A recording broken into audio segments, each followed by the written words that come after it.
Have to word everything in this video very carefully, but everything that I'm getting is from a source that is on the side of the people about whom I am talking. It is a well-known and reputable source from within that country. Pause to read. I'm going to start with this because I know how a lot of people are about making sure the source is correct. As the pilots struggled to differentiate between terrorists and civilians, the decision was made to prioritize the immediate halt of the influx of and potentially dangerous mobs breaching the border. The initial pace of the strikes against the thousands of infiltrators was staggering, with the pilots eventually slowing down their attacks and meticulously selecting targets.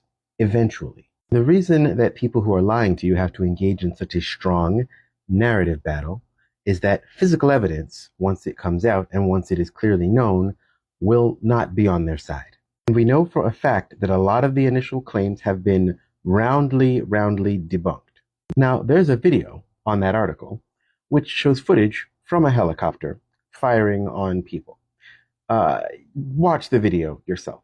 So if the most bombastic claims, the ones that we heard immediately about just how terrible a lot of this was, and a lot of it was obviously and very clearly from the beginning, like based on Orientalist fear of brown men. But if that stuff wasn't true, and now we're seeing that by the admission of their own journalists that they were not being careful about the targets, and there was a lot of different types of people, and they had the type of firepower to do tremendous damage to lots and lots of people. What does that mean? We have been on defense since the 7th of October, and now it is time for us to go on offense, because we have been played, and we knew we were getting played, but we didn't have evidence, and it's starting to come out.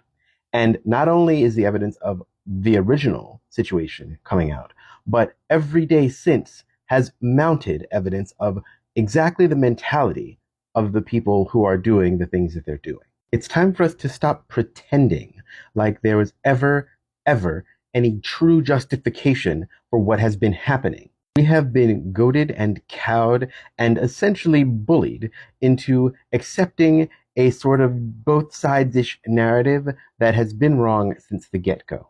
And we can do that while still understanding that there is a people involved who are a global minority who have seen tremendous amounts of discrimination against them.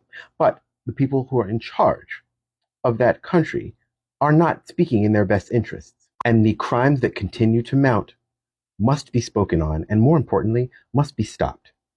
They must be stopped. We have to stop them. And if someone's telling you you got to wait until November of 2024 to do anything about it, that person is not to be taken seriously.